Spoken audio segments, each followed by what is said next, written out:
अच्छा जी स्टूडेंट, आपका जो है हमारे साथ जो डिस्कशन हो रही है वो दैट इज आज हमारा जो टॉपिक है that is about the modelling equations है अबाउट लीनियर अलजेब्रा मैथमेटिक्स के साथ इक्वेशंस लीनियर फंक्शन को कैसे मैथमेटिकल डिस्क्रिप्शन में कैसे लिखते हैं, मतलब चैप्टर नंबर 5 ही आपका स्टार्ट है, ठीक है। और यहाँ से है लीनियर फंक्शंस, इसको आप मैथमेटिकल जो है फॉर्म उसके अंदर आपसे कैसे लेकर आते हैं उसके बारे में ज्यादातर आज जरा डेफिनेशन स्टाइल का है, थोड़ी सी एग्जांपल भी होंगी आज के टॉपिक में। जी सनान प्रेजेंट है, ठीक है।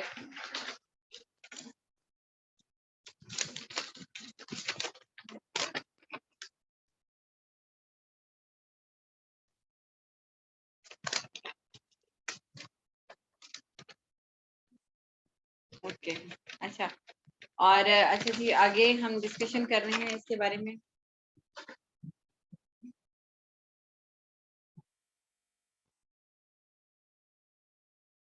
अच्छा जी, सनान ने अब ज्वाइनिंग दी है, ठीक है। अच्छा जी आगे जरा स्टूडेंट इसके बारे में देखिएगा जी, ये जनरल फॉर्म है एंड अजम्पशंस है। डेफिनेशन है लीनियर फंक्शन की involving the one independent variable. इसमें अगर एक इंडिपेंडेंट वेरिएबल आए तो ये मैथमेटिक्स का जो बिजनेस का स्टाइल है, बिजनेस मैथमेटिक्स है, उसके अंदर ये इक्वेशंस कैसे जो है वो पुट अप होंगी या कैसे उसको रन किया जाएगा। तो उससे कहा है कि जैसे कि अगर आप फर्ज करें कि एक इंडिपेंडेंट वेरिएबल के साथ x के साथ आप y is equal to a1 x plus a0, इस फंक्शन को हम कैसे कहाँ कहाँ किस किस इक्वेशन में आप अप्लाई कर सकते हैं। फॉर एग्जाम्पल अगर आपके पास ये एक इक्वेशन आ जाती है y is equal to f of x is equal to 3x plus 25, ठीक है। तो यहाँ पे इसके बारे में देख लेते हैं कि इसमें किस चीज को इसने रिप्रेजेंट किया है स्टूडेंट। इसमें जी यहाँ पे लिखा हुआ है, थोड़ा सा मैं इसको ऊपर ले जाऊं ताकि इक्वेशन भी चले। ये इक्वेशन लिखी हुई है ना y is equal to 3x plus 5। यहाँ पे इसने डिस्क्राइब किया है कि ये जो आपके पास वेयर y जो है, सबसे पहले तो मैं आपको इसके ग्राफ के बारे में जरा डिस्क्राइब कर दूं कि ये ग्राफ कैसे बना है। y is equal to 3x plus 5, ठीक है। अगर यानी यहाँ पे है कि जो कांस्टेंट वैल्यू है ना वो 25 है, ठीक है। तो इसलिए यहाँ पे आप देखें 25 से स्टार्ट हुआ। ठहरे पहले बल्कि मैं आपको इसके एक्सप्लेनेशन कर दूं, then I will describe about the graph. y is defined as the salary in the dollars। y is, दोबारा से देखिए, y is defined as weekly salary in dollars, ठीक है। एंड x जो है वो रिप्रेजेंट कर रहा है the number of the units sold per week, ठीक है। x जो है वो नंबर ऑफ यूनिट्स को डिनोट कर रहा है। In this salary function the sales person is paid a base salary जो है उसकी वो $25 है, ठीक है। यानी उसमें कहा गया है कि उसने $25 उसे मस्ट मिलेगा per week, but per week and a commission of $3 per unit sold, ठीक है। अगर लेकिन यानी कि वो उस शॉप की जितनी चीजें सेल करेगा, हर जितने यूनिट सेल करेगा हर यूनिट के ऊपर 1 यूनिट पे से 3 मिलेंगे। अगर वो 5 यूनिट सेल करता है तो 5 मल्टीप्लाई बाय 3। अगर वो 20 यूनिट सेल करता है, एक्स जो है वो यूनिट को रिप्रेजेंट कर रहा है, क्वांटिटी को रिप्रेजेंट कर रहा है। तो अगर वो उस शॉप की 20 चीजें सेल करता है तो वो 3, ठीक है। अच्छा अब यहाँ पे एक कंडीशन आपको बता दूं कि वो यकीनन ऐसी शॉप है जिसमें सारी चीजें एक जैसी हैं, ठीक है ना। फॉर एग्जाम्पल को टाइल्स सेल करना ये इस तरह, तो वो उसके ऊपर टाइल्स के बॉक्सेस हो सकते हैं या इस तरह, बस एक ही चीज है उस शॉप के अंदर। लेकिन अगर दो चीजें हो ना तो उसके ऊपर फिर दो वेरिएबल से उसको डिनोट किया जाता है, ठीक है। यानी कि उसके अंदर लिख दिया जाता है कि भी अगर देखें ना, फर्ज करें अगर दो शॉप में चीजें हैं, अब दो शॉपकीपर हैं, फर्ज करें एक शॉपकीपर ने जो है सिर्फ एक समझ लें कि एक आयरन को एक इस्त्री को बेचा है और दूसरा जो है वो एक स्प्लिट को बेच देता है। तो अब उसने स्प्लिट तो बहुत बड़ी अमाउंट का उसने शॉप से सेल कराया है, और जबकि जो आयरन है इस्त्री है वो तो एक छोटी सी चीज है। तो उसके ऊपर स्टूडेंट या तो वो फिक्स कर देते हैं कि ये चीज पे इतने इतने मिलेंगे, या इस तरह कर दिया जाता है कि जस्ट लाइक 0.1% मिलेगा आपको, जो चीज भी आप सेल करेंगे उसकी जो प्राइस होगी उसका 0.1%, इस तरह करके भी हो जाता है।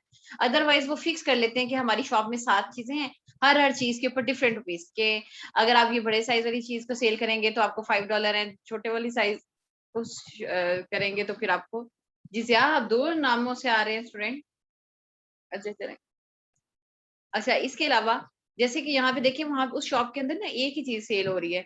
The change in the person's weekly salary is directly proportional to the change in the number of the unit sold, that is the slope of the 3 indicates the increase in weekly salary associated with each additional unit sold. अब यहाँ पे ये चीज है कि 25 है, अगर हो सकता है कि वो 20 चीजें सेल कर दे, 23 तो 60, यानी जो उसकी ओरिजिनल सैलरी है पर वीक की $25 है, तो अगर वो अपने वीक के अंदर काफी वो करता है सेलिंग, तो $20 यूनिट सेल कर देता है, तो 20 into 3 $60 उसे, यानी अपनी ओरिजिनल बेसिक सैलरी से भी एक्स्ट्रा मिल जाएंगे। आप इसीलिए किसी शॉप में जाए ना, तो वो जैसे आप फूड से मतलब जाए, तो वो फौरन जो है खुद से बता रहे होते हैं कि ये वाला जो पिज्जा है ना, इसके अंदर ये चीज है, ये चीज एक्स्ट्रा है, ये एक्स्ट्रा। इसका मतलब ये होता है कि उनको कहा जाता है कि अगर आपने ये चीज सेल की तो इस पे आपको ज्यादा अमाउंट मिल जाएगी, तो इसलिए वो स्पेशल उसका नाम ले रहे होते हैं कि नहीं भी ये आप ट्राई करें या इस तरह करें। इसके अलावा इसी तरीके से आमतौर पर देखें, शॉप का ओनर बैठा हो या ना बैठा हो, लेकिन फिर भी जो है जो शॉपकीपर्स हैं वो बहुत एफिशिएंटली तौर पे काम कर रहे होते हैं, तो उसकी रीजन यही होती है कि उनको जो उसके ऊपर प्रॉफिट मिलना होता है ना, उसके ऊपर वो डिस्कशन कर रहे होते हैं।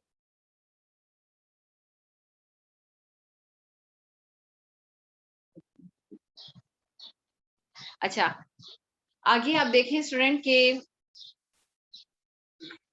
जी आप लोगों को आवाज आ रही है स्टूडेंट मेरी? Yes ma'am. Okay okay. अच्छा, अब यहाँ पे ये चीज देखिएगा।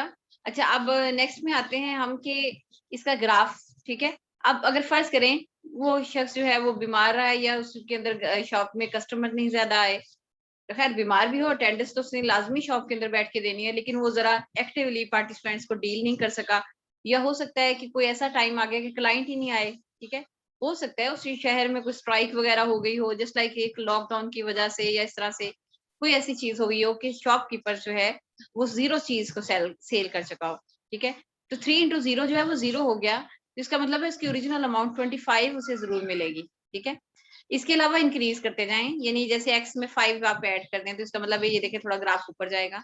अगर वो 25 चीजें सेल कर देता है, तो ये उसे उसके हिसाब से 25 into 3 75 75 और 2500, यानी कि यहाँ पे से मिलेगी अमाउंट, ठीक है। ये प्राइस कि एक्स जो है वो 25, अगर वो 25 चीजें सेल करता है तो उसको वाई की जो अमाउंट है उसकी सैलरी है वो 100 मिलेगी, ठीक है। इसी तरीके से अगर वो 50 चीजें सेल कर देता है तो उसको 175 रुपीज जो है वो यहाँ पे जाके अमाउंट मिलेगी, ठीक है। इस तरह से इसका ग्राफ जो है वो अपवर्ड की तरफ जाएगा, ठीक है। अच्छा जी, ये तो इसका एक आपको सैलरी के मुताबिक इसका लीनियर इक्वेशंस को आपको जनरेट करना सिखाया है कि जिसमें ए एक्स प्लस बी की फॉर्म होती है, ठीक है। वेरिएबल भी अंदर इन्वॉल्व होता है, लेकिन अब देखते हैं अगर दो फंक्शंस आ जाए, दो वेरिएबल्स आ जाए, तो तब क्या चीज होगी? Linear function involving the two independent variables. अब इसके अंदर दो वेरिएबल्स जो है वो स्टूडेंट आप देख रहे हैं कि x1 और x2 के नाम से, इसका मतलब है कांस्टेंट भी फिर दो ही आएंगे, a1 और a2 के नाम से, ठीक है। ये जो फिक्स अमाउंट है ना ए नॉट, ये इसकी फिक्स क्वांटिटी फिक्स सैलरी है। इसका मतलब ये है एक पास जो फर्स्ट क्वांटिटी सेल हो रही है वो 5 उसके देगा रुपीस, और जो सेकंड क्वांटिटी सेकंड यूनिट जो सेकंड प्रोडक्ट जो है, यानी उस शॉप के अंदर दो प्रोडक्ट्स हैं, ठीक है। हो सकता है कि स्प्लिट हो और एलईडी हो, ठीक है। स्प्लिट के ऊपर वो कहें कि आपने स्प्लिट बेचा तो 5 रुपीज मिलेंगे, अगर आपने एलईडी सेल की तो आपको 3 मिलेंगे। तो इसी वजह से इसके हिसाब से कि वो जितना सेल करे, और 25 उसको लाजमी मिलेगा, ठीक है। तो इसलिए ऐसा वेरिएबल जिसके अंदर के दो वेरिएबल्स इन्वॉल्व कराए जा रहे हो, तो हम उसे इस तरह से लिखते हैं। अच्छा जी, अब आगे आती है बात, डेफिनेशन आती है linear functions involving an independent variables. उसने कहा ये दो ही चीजें नहीं हो सकती, एन कोई सा एक काउंट फाइनाइट नंबर है, ठीक है।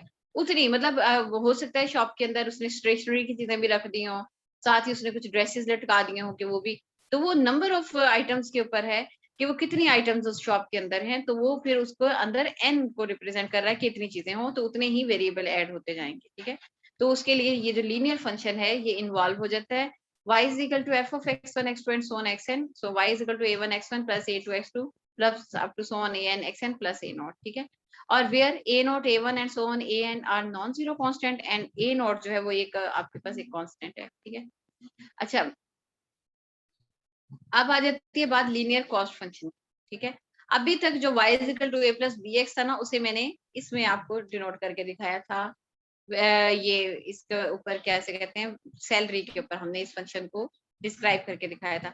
अब अगर ऐसी बात आ जाए कि आप इसी फंक्शन को किसी और में बिजनेस मैथमेटिक्स में डाल के दिखा दें, तो हम जो है इसे कॉस्ट के ऊपर जाके दिखा देते हैं। ठीक है, कॉस्ट क्या होती है? कॉस्ट के अंदर ना स्टूडेंट आपके पास, यहाँ से थोड़ा सा मैं आपको पढ़ दूं, organizations are concerned with the cost because they reflect the dollars following out of the organization. These outflows usually pay for salaries, raw materials, supplies, rent, heat, utilities, and so forth. As mentioned earlier, accountants and the economics जो हैं often define the total cost in terms of the two components है, total variable cost है और total fixed cost है। ठीक है, तो इसके अंदर है कि कॉस्ट के अंदर दो तरह की कॉस्ट आ जाती है, एक फिक्स्ड कॉस्ट आ जाती है और एक वेरिएबल कॉस्ट आ जाती है। These two components must be added to the determine total cost. ठीक है, अच्छा जी, अब यहाँ पे आप देखेंगे कि मैं थोड़ा सा इसके अंदर बता दूं, ये जैसे लाइक इसने दिखा है C of x is equal to 0.40। ये वेरी कॉस्ट की दो टाइप्स हैं, फिक्स कॉस्ट है और वेरिएबल कॉस्ट है। वेरिएबल कॉस्ट है 0.40x, इसका मतलब है कि पर यूनिट की तैयारी करने में हमें $0.4 यूज हुए हैं। ठीक है, और ये 18,000 है कि उस फैक्ट्री को चलाने के लिए $18,000 मस्ट चाहिए। ठीक है, वो फिक्स्ड होगा, जैसे मैं आपको इसका बताती हूँ।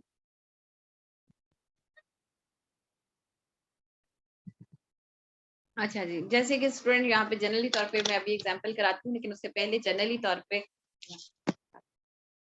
अच्छा इसके बाद मैं आपको वैसे जनरली तौर पे स्टूडेंट मैं आपको डिस्क्राइब करती हूँ, लेकिन उसके मुताबिक आप जरा देखिएगा कि फॉर एग्जाम्पल जस्ट लाइक इस तरह से आपने कोई फैक्ट्री लगानी है। ठीक है, उस फैक्ट्री के चलिए फर्ज करें कि एक पहले लाजमी नहीं है फैक्ट्री की, मैं बात हमेशा करती हूँ, आज मैं थोड़ी एग्रीकल्चर पॉइंट पे ले जाती हूँ। अगर एक किसान है, फार्मर है, उसने कोई फसल जो है उसको उसने लगाया है, उसकी काश्तकारी की है, तो वो अकेला ही नहीं करेगा सब कुछ। उसके लिए सबसे पहले तो वो कहेगा कि मुझे जो सबसे जरूरी चीज है कि वो वहां पे उसको उतनी क्वांटिटी के मुताबिक बीज जो है उसके वो डालने होंगे। ठीक है, इसके अलावा उसके लिए उसको वो फसल तैयार होती है या वो डेली पानी लगाएगा, उसकी भी उसको अमाउंट देनी होगी। इसके अलावा वो अकेला ये काम नहीं कर सकता अपने पूरे खेत पे, एक इंसान है, उसके लिए उसको लेबर लगानी पड़ेगी कि उसकी काश्तकारी या जो जैसे भी फसल है उसको सारे के सारे काश्तकारी के सिलसिले में जैसे उतारना भी है, ये सारे के लिए उसे लेबर मुजारे जिसको हम कहते हैं वो यूज करने पड़ते हैं। ठीक है, उनको वो पेमेंट देता है। ठीक है, तो अब वो भी ये सारी चीजें आ गई वेरिएबल कॉस्ट के अंदर, जितनी भी लेबर टाइप पेमेंट है ना ये वेरिएबल कॉस्ट के अंदर आ गई। फिर अच्छा उस चीज को उठा के उसने अपने गांव से लेकर उसने शहर की मार्केट जो भी मंडी है, सब्जी मंडी वगैरह या जहां पे भी उसे वहां तक लेकर आना है, तो वो उसके लिए भी उसको कोई एक दो ट्रक करने पड़ेंगे जितनी उसकी अमाउंट है।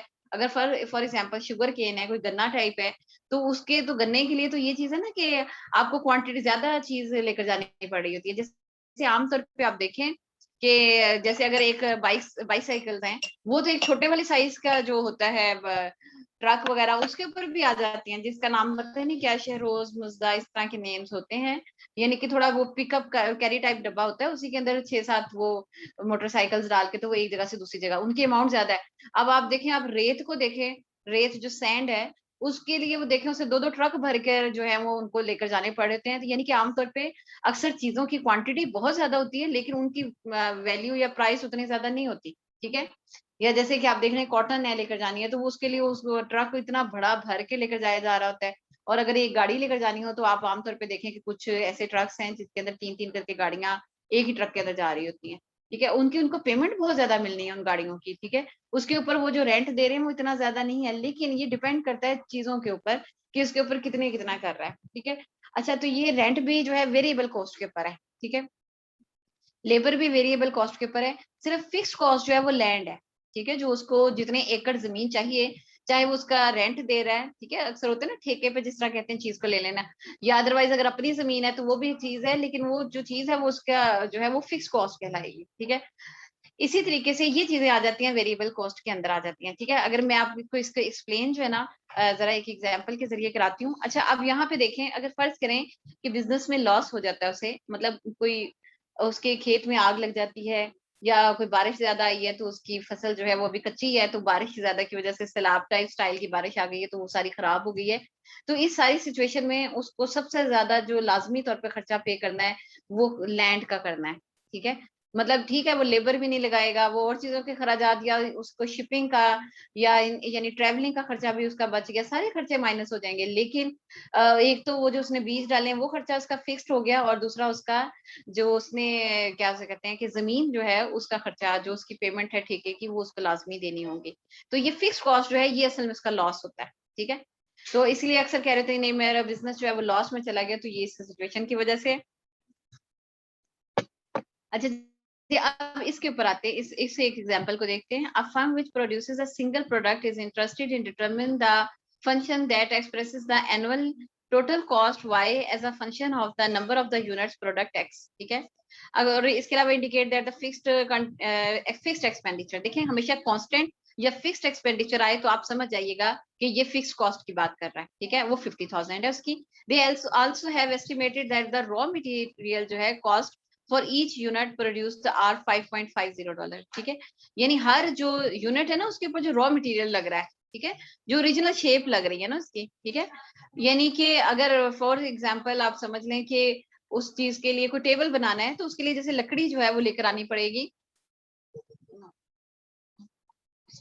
अच्छा वो है $5.50। ठीक है, अच्छा अब वो उसको मॉडिफाइड करेगा ना, तो नई चीज उसके ऊपर जनरेट करेगा। फॉर एग्जाम्पल अगर उसकी जूस की दुकान है तो उसने गन्ने का जूस फॉर एग्जाम्पल बनाना है, तो जो उसका रॉ मटेरियल है वो गन्ना है, यानी कि उसको एक गिलास के लिए वो पहले कॉस्ट को काउंट करेगा कि मैंने मुझे अंदर इसके अंदर शुगर भी डालनी पड़ी या शुगर नहीं भी डालनी पड़ी, गन्ना डालना पड़ा, मशीनरी चलानी पड़ी, ये सारी जो चीजें ये इसके वेरिएबल कॉस्ट है। अच्छा अब इसके लिए वो कह रहा है कि उस यूनिट को मेकिंग करने के लिए जो उसे चीजें चाहिए रॉ मटेरियल में वो है 5.50। लेबर कॉस्ट जो है वो 1.50 है एक चीज की। ठीक है, जो जो भी लेबर कॉस्ट होगी उसके साथ वेरिएबल एक्स मल्टीप्लाई हो जाएगा। ठीक है, और असेंबली डिपार्टमेंट 0.75 है। इन द फिनिशिंग रूम के ऊपर एक जो प्रोडक्ट है उस पर 0.75 लग रहा है, और $1.25 जो है इन द पैकिंग के ऊपर लग रहा है, और शिपिंग कॉस्ट जो है पैकिंग और शिपिंग उसके ऊपर 1.25 कंबाइन लग रहा है। अच्छा अब इसको उसने कहा y equal to cost function है total variable cost plus total fixed cost. अच्छा अब यहाँ पे आप जरा देखिएगा स्टूडेंट, ये देखें यहाँ पे टोटल रॉ मटेरियल जो लग रहा है वो वेरिएबल कॉस्ट है। ठीक है, तो इसलिए 5.50 था, 5.50 के साथ x मल्टीप्लाई हो गया। लेबर कॉस्ट जो उसकी इसने बताई थी वो भी वेरिएबल कॉस्ट है, 1.50 होगी। ठीक है, लेबर कॉस्ट जो फिनिशिंग कर रही है वो भी पर यूनिट के हिसाब से 0.75। लेबर कॉस्ट जो एक जगह से दूसरी जगह उसने चीज को पहुंचाना है, इवन आप ऑनलाइन में देख लें तो आप देखें पर कॉस्ट के हिसाब से चीज चल रही होती है ना 1.25। यानी टीसीएस अगर फॉर एग्जांपल कोई सूट्स करने हैं तो जितने सूट करेंगे तो या इस तरह से, तो उसके हिसाब से पर के हिसाब से यूनिट के हिसाब से पर सूट के हिसाब से जो है वो आपको कॉस्ट पड़ेगी। और ये टोटल फिक्स्ड कॉस्ट है ये 50,000। ठीक है, मे बी जो अगर कोई फैक्ट्री लगाई गई है तो उसका रेंट देना, वहां पे जो बिजली चलेगी वो उसका, इलेक्ट्रिसिटी का बिल, टेलीफोन का जितना बिल थोड़ा बहुत माइनर वो लाजमी। इसके अलावा वहां जो वर्कर सफाई के लिए रखे गए हैं वो लाजमी उसकी वो फिक्स कॉस्ट के अंदर आ जाते हैं, या रिसेप्शन पे कोई रखा है तो वो ये चीजें फिक्स में आ जाती हैं। ठीक है, अब ऑर्डर पे डिपेंड करता है कि अगर वो 500 कर रहे हैं तो वो फिर उतनी उतनी लेबर बढ़ाते जाएंगे। ठीक है, यानी कि अगर उन्होंने डबल क्वांटिटी बना ली है तो फिर उनको शिपिंग वगैरह भी सारी चीजें लेबर कॉस्ट ज्यादा पड़ जाएगी। अब इन सबको आपने वेरिएबल को ऐड कर दिया तो ये 9x आ गया प्लस ये 50,000 आ गया। ठीक है, तो इसलिए इस तरीके से ये आपके पास आ जाता है लेबर वेरिएबल कॉस्ट और इक्वल आ जाता है आपके पास। हाँ जी स्टूडेंट, ये आपके पास आ जाता है फंक्शन जो है, ये आपके पास कॉस्ट जो होती है वो हमेशा किसके इक्वल आ जाती है, variable cost is equal plus fix cost. ठीक है, ये इस तरह से चीज आ जाती है। सही, अब मैं आपको इसमें थोड़ा सा आगे लेकर जाती हूँ। अच्छा यहाँ से है लीनियर रेवेन्यू फंक्शन। ठीक है, अच्छा ये तो स्टूडेंट इसके बारे में होपफुली आपको अंडरस्टैंडिंग हो गई होगी। अब लीनियर रेवेन्यू फंक्शन की बात करते हैं। एक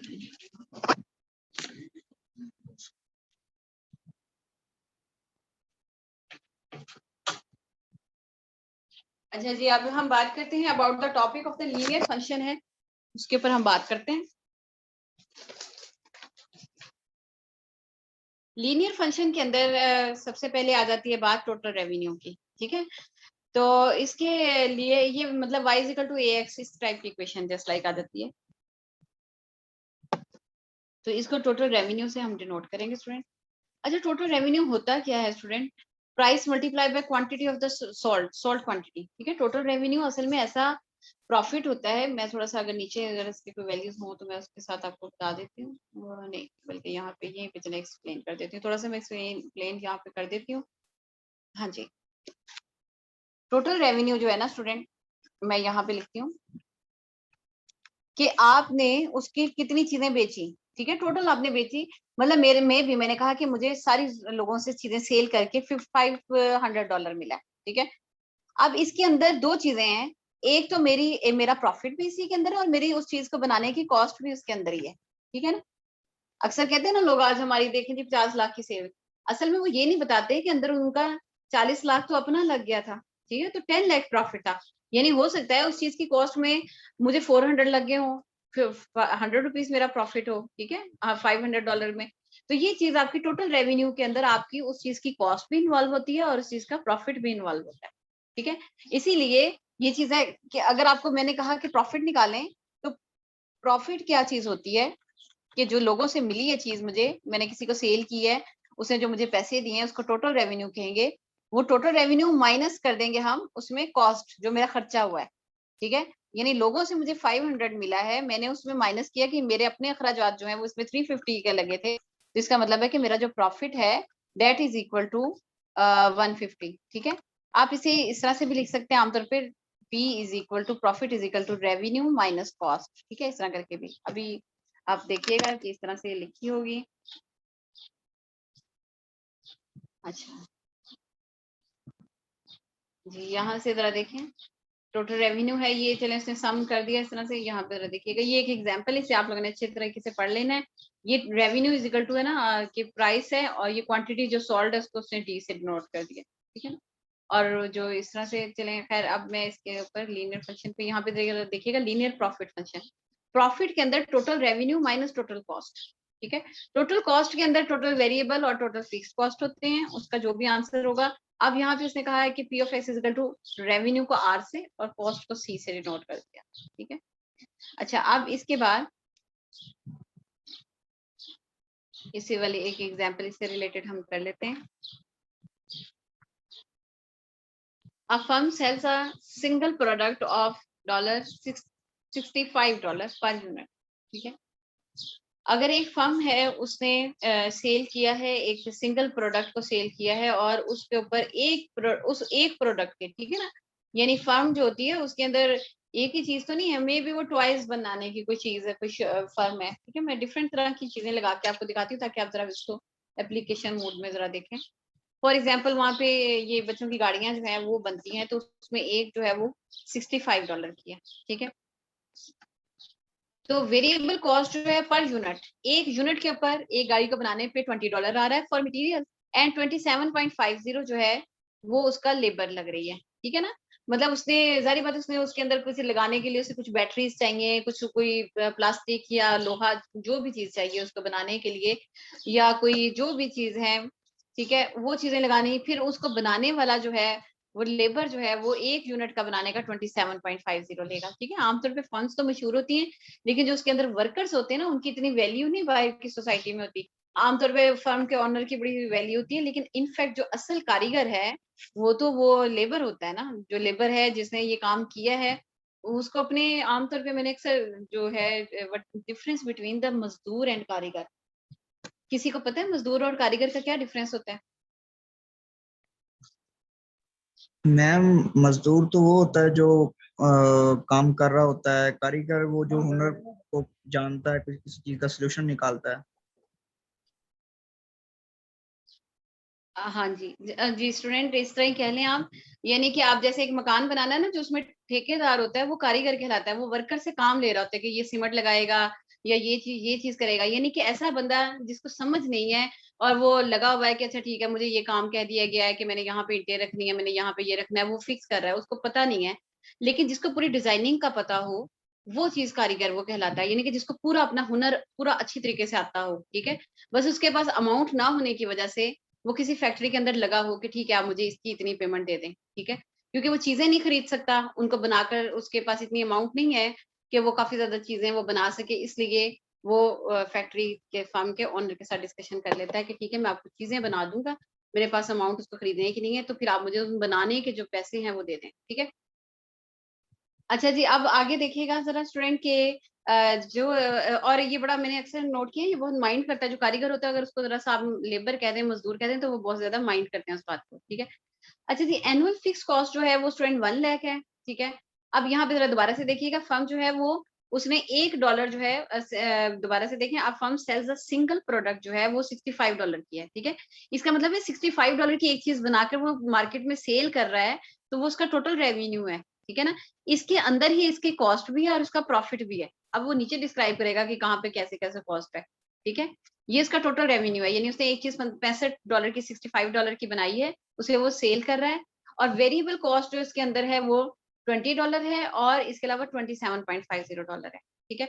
एनुअल फिक्स कॉस्ट जो है वो 1 लाख है। यहाँ पे आप देखिएगा cost function variable cost plus fix cost, ठीक है। 20x जो वेरिएबल होता है उसके साथ x मल्टीप्लाई हो जाता है, 20x प्लस 27.50x, ठीक है। ये आ गया, प्लस आप इसके अंदर करें 1 लाख ऐड कर दें, तो ये आ जाता है आपके पास 47.50x प्लस 1000, ठीक है। तो ये चीज आपके पास इन दोनों को आपने ऐड करके ये कॉस्ट फंक्शन बन गया। अब आपने बेसिकली इसने कहा, क्या कहा है कि आप कंस्ट्रक्ट करें प्रॉफिट फंक्शन, ठीक है। अब प्रॉफिट फंक्शन कंस्ट्रक्ट करने का फार्मूला आपको पता है, profit is equal to revenue minus cost. तो रेवेन्यू $65 की चीज सेल की है, उसमें उसका अपना खर्चा हमने निकाल लिया, तो 65 माइनस 47 करके ये 17 आ गया, ये आ गया। लेकिन अभी भी मुझे एग्जैक्ट अमाउंट में नहीं पता चला कि मेरा बिजनेस प्रॉफिट में गया है या लॉस में गया है, और कितनी क्वांटिटी है, कितने डॉलर हैं, क्योंकि एक्स की वजह से अननोन इक्वेशन है। लेकिन ये मॉडल इक्वेशन जनरेट हो गई है। अब एंड पे जाके वो बात करता है व्हाट प्रॉफिट इज अर्न, क्या प्रॉफिट उसे मिलेगा if annual sales are 20,000 units. अगर वो फर्म जो है 20,000 यूनिट बनाती है, तो हम जो हमारे पास जो प्रॉफिट वाली इक्वेशन बनी होगी, वहां पे एक्स की जगह पे 20,000 पुट कर देंगे, ठीक है। तो हमने ये कहा कि उसके अंदर ये क्वांटिटी को, एक्स जो है ना क्वांटिटी को रिप्रेजेंट करता है, नंबर ऑफ यूनिट्स को रिप्रेजेंट करता है। तो 17.50 को हमने मल्टीप्लाई कर दिया 20,000 के साथ, और माइनस हमने कर दिया इसमें 1 लाख कर दिया, ठीक है। तो ये 350,000 माइनस 1 लाख आ गया, तो ये आपके पास 250,000 की अमाउंट आ जाती है। यानी 20,000 चीजें बनाने के ऊपर, सेल करने पर, तो अपना अखराजात जितने भी इसके हैं वो भी सारे निकालने के बाद एट द एंड जाके वो कहता है कि मुझे 2.5 लाख का जो है प्रॉफिट, 2,50,000 का डॉलर का प्रॉफिट होता है, ठीक है। अच्छा, अब इसके अलावा एक और बात है कि स्टूडेंट अक्सर हम, अगर आपके पास पॉजिटिव साइन है, इसका मतलब है कि ये प्रॉफिट में है। अगर यहाँ पे 0 होता तो इसका मतलब ये था कि यहाँ पे आपके पास कोई वो नहीं आई, मतलब कोई जितना आपने लगाया था उतनी सेलिंग हो गई है, तो वो कोई फायदा नहीं हो सका, ठीक है। लेकिन यानी उसने अपने फिक्स कॉस्ट जो है वो पूरे किए हैं बस, ठीक है ना। फॉर एग्जांपल उसका फिक्स कॉस्ट जो भी लैंड रेंट वगैरह का था, उसने चीजें जो बनाई हैं बस वो उतना ही पे हुआ है, इसका मतलब प्रॉफिट नहीं हुआ। लॉस का मतलब है यहाँ पे नेगेटिव का साइन आ जाए। अगर यहाँ पे माइनस 250,000 आ जाता, इसका मतलब था कि उसको इतना लॉस हुआ है, ठीक है। सबसे बड़ा लॉस तो उसका जो फिक्स कॉस्ट होता है वो होता है, ठीक है। यानी जैसे मैंने आपको बताया कि फसल तबाह हो गई है, तो जो उसकी लैंड का एक्सपेंडिचर है, या जो उसने बीज वगैरह लगाए हैं, वो जो अखराजात जो फिक्स थे, वो उसका सबसे बड़ा वो लॉस है, ठीक है। इसके अलावा एक्स्ट्रा लॉस और हो सकता है कि अपनी चीज को वो कितना ऊपर तक ले गया था, मे बी उसने पानी लगाया, लेबर से थोड़ा सा काम लिया, वो और अखराजात अगर करता गया, अब तो वो एक इज अनदर, मतलब उसके अंदर चीज आ जाती है कि लॉस कितना। बेसिक जो लॉस है वो उसका जो फिक्स कॉस्ट है वो उसका बेसिक लॉस है। आगे उसके अंदर कितनी अमाउंट बढ़ती जाए, ठीक है। फॉर एग्जाम्पल कोई फैक्ट्री की कोई मशीनरी में एक 2-3 मशीनें अचानक खराब हो जाती हैं, उसमें ऑयल देना शुरू कर देती हैं, ठीक है। तो वो यानी कि जब वहां पे कैसे कहते हैं कि कपड़ा वगैरह बन रहा है, तो वहां पे आप अक्सर देखें ये कट पीस शॉप के नाम से वो चीजें चल पड़ती हैं, क्योंकि रीजन ये है कि फॉर एग्जांपल मशीन जो है वो अगर जैसे ही कि यानी 4 दिन या 5 दिन चलती है, तो छठे दिन जो है वो थोड़ी सी देर के लिए, या आधा मीटर कपड़ा या 3 मीटर कपड़ा, उसके ऊपर ऑयलिंग के डॉट्स दे दे के वो चल रही थी, फिर बाद में दोबारा रिपेयर हो जाती है, जिस तरीके से वो थोड़ा सा। तो वो जो दरमियान वाला पोर्शन होता है ना, वो फिर उसको साइडों से कटिंग कर देते हैं, अपने जो उनके जो भी थान वगैरह होते हैं उसके अंदर वो उस पीस को काट देते हैं, और उसको काट के तो वो फिर कट पीस शॉप के अंदर उसको जो है वो कर देते हैं, कि उसमें फिर आमतौर पे जो लोग हैं कि वो अच्छा ठीक है साइड पे हल्का हल्का ऑयल लगा, तो उसको वो स्टिचिंग में कटिंग करके तो वो जरा मुनासिब प्राइस का, चीप प्राइस में मिल जाता है, तो ये चीजें आ जाती हैं। लेकिन वो एक इनफैक्ट एक लॉस की माइनर शेप है, कि जिसकी वजह से कि वो अगर ऑयल ना लगता तो वो अपनी चीज को ओरिजिनल प्राइस पे बेचते हैं, क्योंकि उन्होंने सारी चीजें लगाई हैं जो आमतौर पे धागा यूज होता है वो यूज किया है, कलरिंग यूज की है, केमिकल वगैरह और लेबर यूज की है और मशीनरी यूज की है, इलेक्ट्रिसिटी यूज की है, सब कुछ यूज किया है, लेकिन फिर भी उनको थोड़ा सा उसके ऊपर लॉस चला जाता है। ठीक है, तो आप इसके अलावा आप आमतौर पे देखें कि ऐसी चीजें होती हैं जिसकी वजह से ये जो होल सेल होता है, असल में 1-2 मिनट रह गए तो मैंने कहा कि आपके और जरा कॉन्सेप्ट क्लियर कर दूं, क्योंकि लेक्चर तो यहाँ पे एंड हो गया। अच्छा, अब यहाँ पे आप देखिए स्टूडेंट, होल सेल के ऊपर, ठीक है, जब मार्केट होती है उसके अंदर होता क्या है कि वो चीज आपको बहुत सस्ती मिलती है, लेकिन होता यह है कि वो जो बनाने वाली फैक्ट्री है उसके अंदर अक्सर माल जो है वो सही बना हुआ है, अक्सर गलत है। मतलब अगर फॉर एग्जांपल उसमें इलेक्ट्रिसिटी से रिलेटेड कोई टॉय ले लें या फिर आप बल्ब ले लें, ठीक है, तो आप देखें कि वो जैसे जैसे आप बल्ब स्विच के साथ एक एक पैकेट से खोल खोल के लगाते जाएं, कुछ चल रहे होंगे कुछ नहीं चल रहे होंगे। तो ऐसी कंडीशन में वो जो फर्म है वो ये कह देती है कि मैं आपको 100 बल्ब सेल करूंगी, उसके ये फिक्स अमाउंट है। मतलब मे भी मार्केट के अंदर 100 बल्ब के, फॉर एग्जांपल आप कह रहे हैं कि मैंने ऐसी अजम्पशन में कहा कि 5000 ले रहे हैं, लेकिन वो जो फैक्ट्री है वो कहती है कि मैं आपको 3000 में दे देती हूँ। ठीक है, यानी 50% से ऊपर जरा 65% के ऊपर चीजें सेल कर देती हूँ। अब जितने खराब हुए जितने सही हुए वो आपके। ठीक है, अगर वो बॉक्स को खोलता है उसके अंदर जितने भी 100 बल्ब निकलते हैं, अगर वो सारे चल रहे हैं तो इसका मतलब है कि उसने अगर चीजें 3500 की ली हैं तो वो 5000 में सेल कर देगा, यानी उसका काफी ज्यादा प्रॉफिट हो जाएगा। लेकिन हो सकता है कि उसके अंदर बल्ब की तादाद ज्यादा खराब निकल आए तो उसका अपना लॉस होगा। तो ऐसी कंडीशन में वो सेल करते वक्त भी यही कह रहे होते हैं कि आपने चीजें खोल के चेक नहीं करनी शॉप वालों को। वो कह रहे होते हैं कि ऐसे कैसे डब्बे उठा के ले जाएं, हमने इस तरह ही खरीदे हैं। तो ये चीज होती है कि होल सेल में आमतौर पे वो चीज को बहुत मुनासिब प्राइस में सेल कर रहे होते हैं, लेकिन उसमें फिर प्रॉफिट भी हो जाता है, बाज़ औक़ात उसमें फिर लॉस भी हो जाता है। ठीक है, ये होती है रैंडमली परचेजिंग करने की। चल गई तो ठीक है, नहीं चली तो फिर भी आपका ही लॉस है, और अगर चल गई सारी चीजें चल गई तो ये फिर आपका एक्स्ट्रा प्रॉफिट है। ठीक है, तो ये तो स्टूडेंट आप बातें हो गई। अच्छा जी, और इसके बारे में जी कोई क्वेश्चन करना हो, कोई स्टूडेंट जो जिनकी मैं जरा अटेंडेंस जरा से एब्सेंट वाले स्टूडेंट का नाम मैं जरा बोल देती हूँ, इनमें किसी ने ज्वाइन नहीं की, अदरवाइज तो स्टूडेंट अपनी अटेंडेंस को जरा ना बी म्यूचुअल करें, ये अदरवाइज आप लोगों के लिए लास्ट में प्रॉब्लम होगी। जी, ये मलाइका ज़ैदी हैं।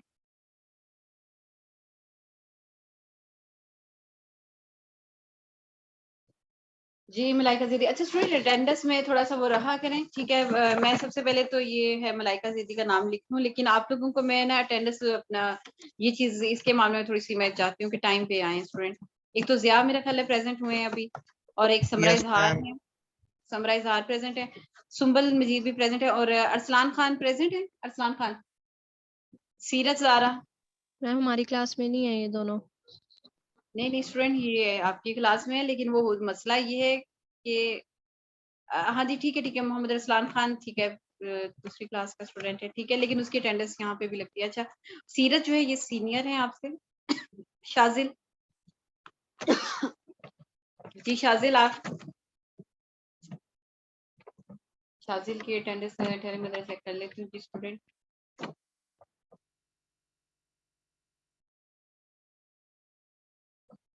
मैम पेपर चेक हो गए?